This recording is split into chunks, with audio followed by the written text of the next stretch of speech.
I this is Rocking with J-Man. Is with Blaze Bayley. How you doing, man? Okay. Okay. How's the pandemic going over in the UK? Are things getting better? No, it's about the same. The politicians try to make it sound like it could get better, and then when the scientists talk, they tell the truth, and they say don't expect it to get any better. So it's just the same. It's not getting any better. It's a bit worse.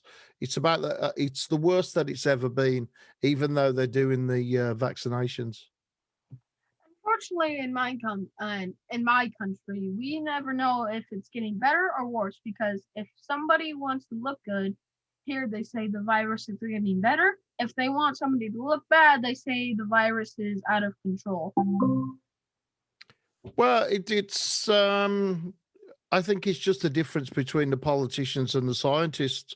When they do their briefing here, then the scientists and the politicians are all kind of saying the same thing. And then when the scientists are interviewed on the news, they say something that they tell the truth, and it's horrible.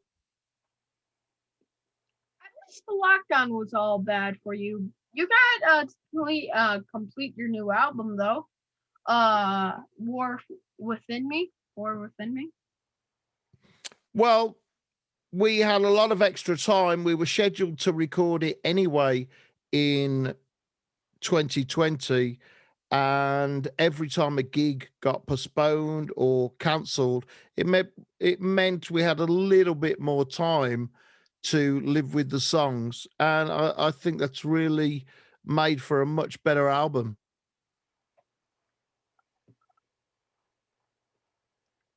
What was it like recording during the pandemic?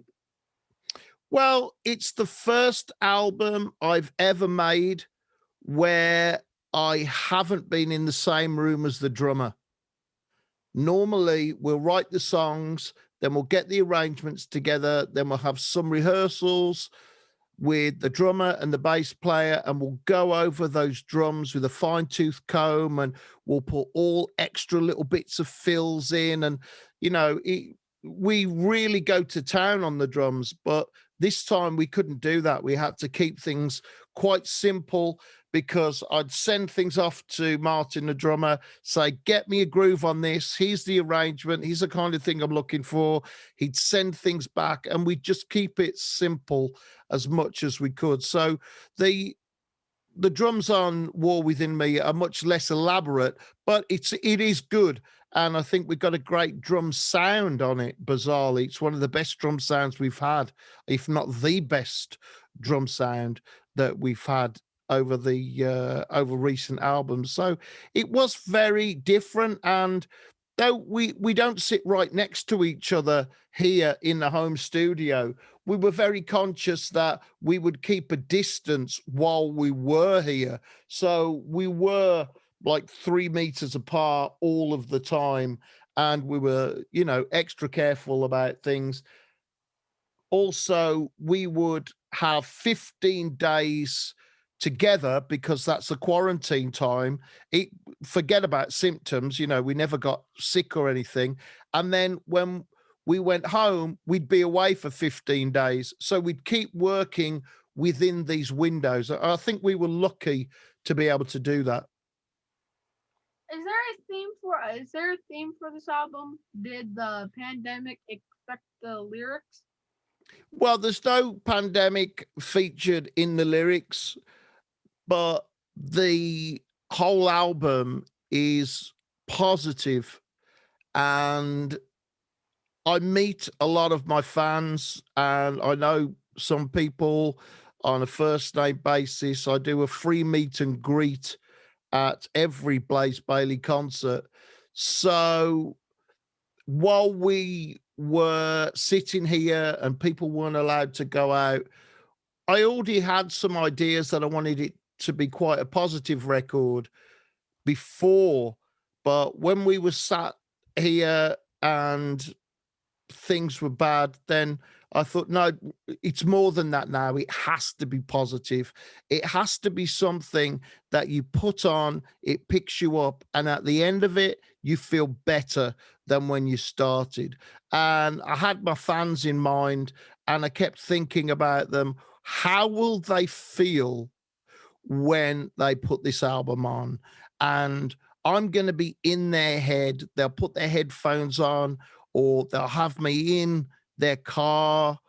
And how are they going to feel? What am I going to say when I'm there with them? So I wanted it to be a positive experience. I wanted it to say things can feel hopeless, but that doesn't mean there's no hope. Years from now, we look back at this time in our lives. One benefit of looking back at the start time, at least this awesome album came out, right?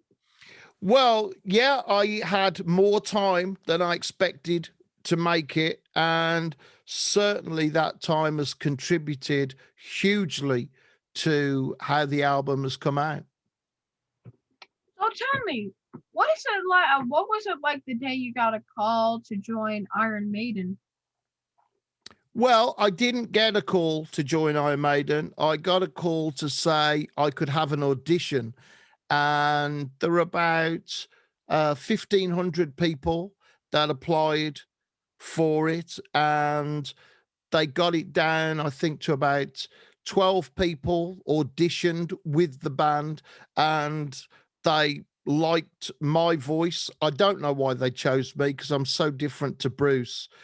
He's, got a fantastic voice. He's a wonderful person. And I think maybe they wanted a change is why they chose me, because my presentation and my voice is so different. So I was lucky enough to get an audition, and then after the audition, I think they liked me the best. And a few weeks after that, they phoned me and said, "Okay, you're successful. You've passed the audition, and you've got the job." So that was a pretty big day. And what was it like the conversation when you told the guys in Wolfbane? Well, that was just a horrible thing. We were suffering anyway. We were almost finished, and we didn't have a record deal.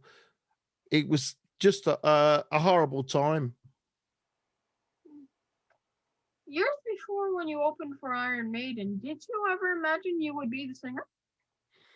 No, no, I didn't think that at all. I never managed that. I always thought that we would make it with Wolfsbane, but that's the nature of the music business.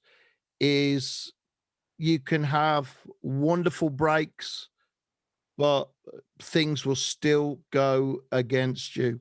And timing just was not good for Wolfsbane. And we had bad advice as well. We listened to people we shouldn't have. And yeah, it didn't work out well for us in the end. We made great music. We've had a reunion. We've made, I think, 3 records since we had the reunion. And later this year, we're going to be trying to make a new Wolfsbane record. Sometimes big bands are not so nice to their opening acts. One time, how did Iron Maiden treat you when you opened for them? Very well, very well. And they met us on the first day, and we shook hands, and they said, "Well, you won't probably get a sound check for the first few days because we've got to get the production sorted out. And then after that, we had as long as we wanted to sound check every day." So they treated us very well. That's good. That's very good. What kind of pleasure did you feel making new albums for Iron Maiden? Well, it was a great learning experience. Steve Harris was like a mentor to me, and it gave me a lot of confidence. I would say, I would take my ideas along, and Steve would say, "Oh, that's a good idea. We'll use that." And other times he would say, "Well, if we change that round a bit, maybe it would be good and we could use it." And other times he just said, "Well, that's awful and we're not going to use it." And I got a lot of confidence because they chose Man on the Edge, which I wrote with Yannick Gers, and it became a top 10 hit around the world. So that was a good thing. It was good years. I learned a lot, but it's a very small part of my career. It's 2 albums and 5 years. I've actually been going for 35 years and made 11 solo albums of my own.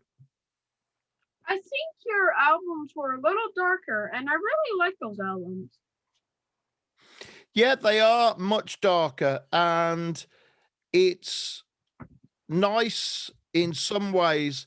Different countries like them in varying degrees, and they're very popular. Those albums at the time they were very popular in Sweden, and Iron Maiden became bigger in Sweden with the X Factor and with me in the band than they ever had been before.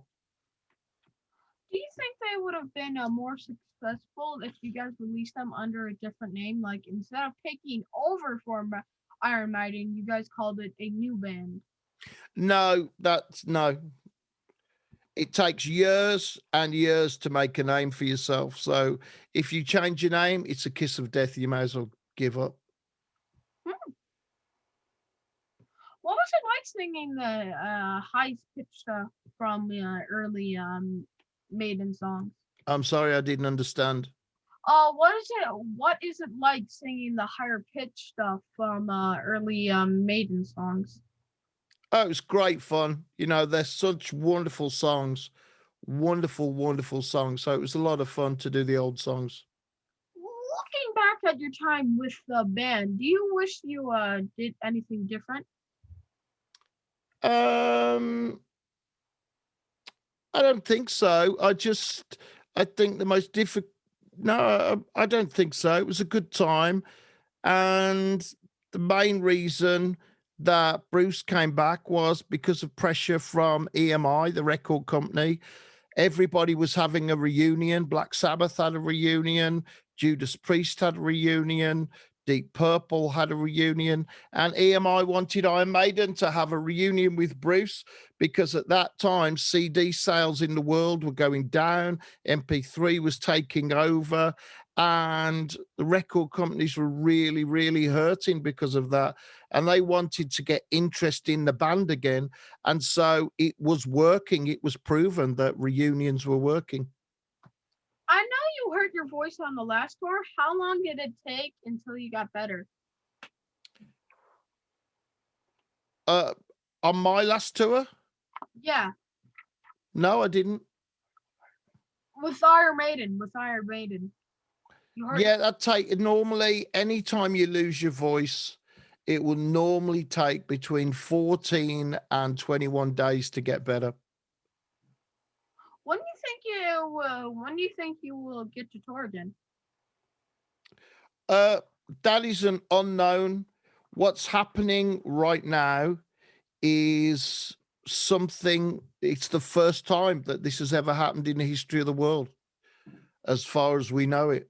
So we don't know the future. We can't judge it from the past. So I don't know. Some people say when things get back to normal, there will be a new normal. I don't think we'll ever go back to the way things were.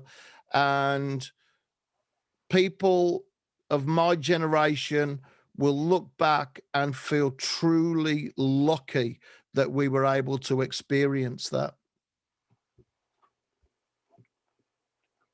What do you think it will be like? What? Touring stores. I don't understand. I'm sorry. What do you think it will be like when touring starts? Nobody can say.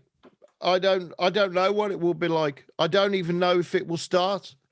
It's the future is unknown. What we have to do is listen to what the World Health Organization say, because in March of last year, the World Health Organization said in a statement, if anybody thinks we're going to have live concerts and performances this year, they're dreaming. And that's exactly what happened. Live events kept getting postponed, and maybe we could have it later, but no, nothing happened. So I think it's a different reality. And I don't know. And I don't think it's healthy to look at the future. And I don't think it's healthy to guess about it.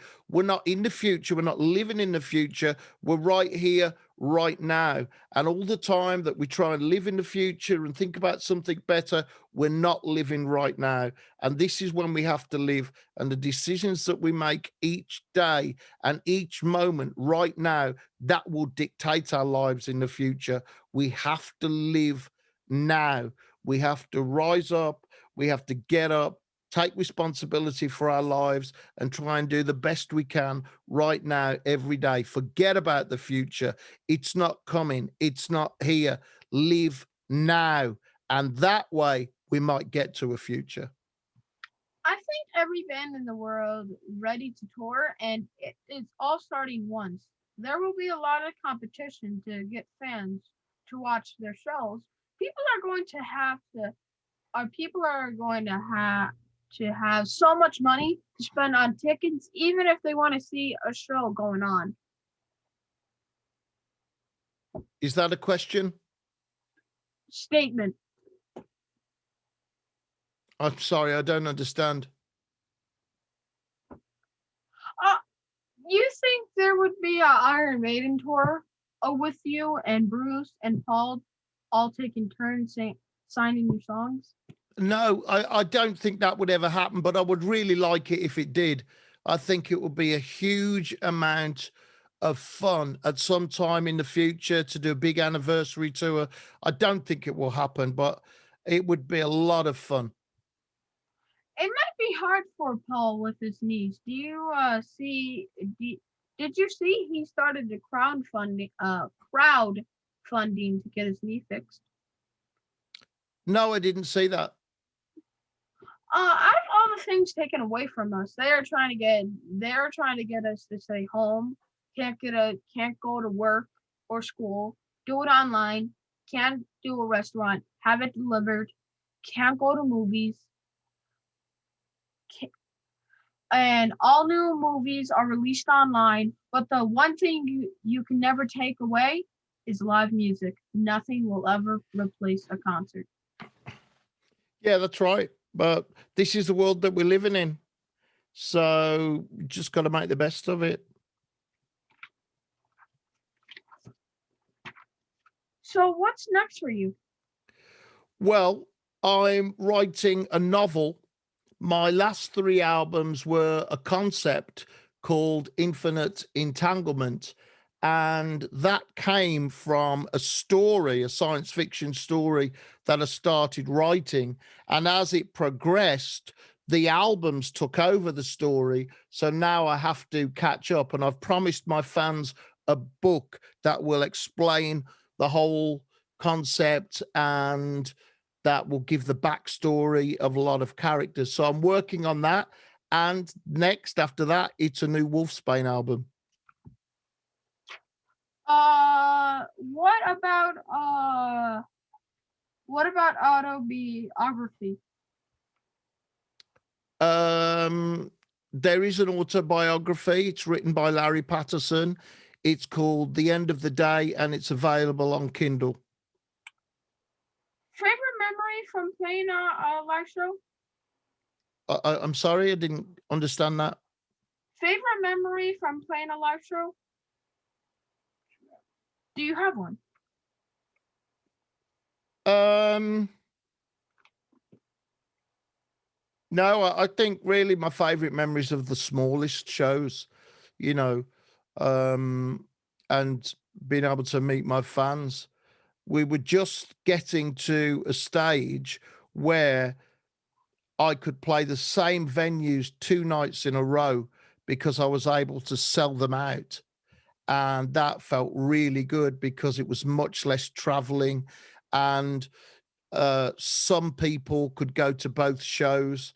So that it was a really nice feeling, really old school before music, especially metal and rock, got to stadiums. When it was in theaters, people used to play 2 and 3 nights in a row at the same theatre. And that was a great feeling. And I was getting towards that on my last tour. So that's a nice feeling about touring.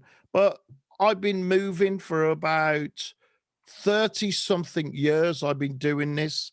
And this lockdown, the first one was horrible, but this one, it's not so bad because now I think of the times when flights got delayed. I had to sleep on the floor in the airport.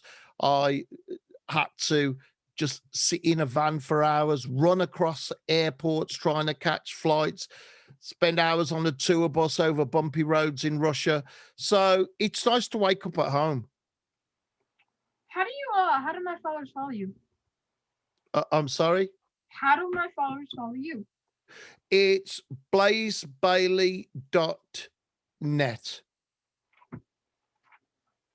First, when is the release date for a new album? It's April the 9th this year. It's available to pre-order now. It's vinyl and CD. You can order either one or both. And if you order it from blazebayley.co.uk, then you will have it probably before April the 9th. What is the first single? That hasn't been decided yet. So everybody that's listened to it, I'm asking their opinion. What do you think it should be? Thank you for being on my show. I hope the next time we talk is at the backstage at one of your shows. Okay then, mate. Well, good luck with your show. Wishing you all the best with it, and hopefully see you next time. See you in the next time, bro. Okay, cheers. Bye-bye. Bye-bye.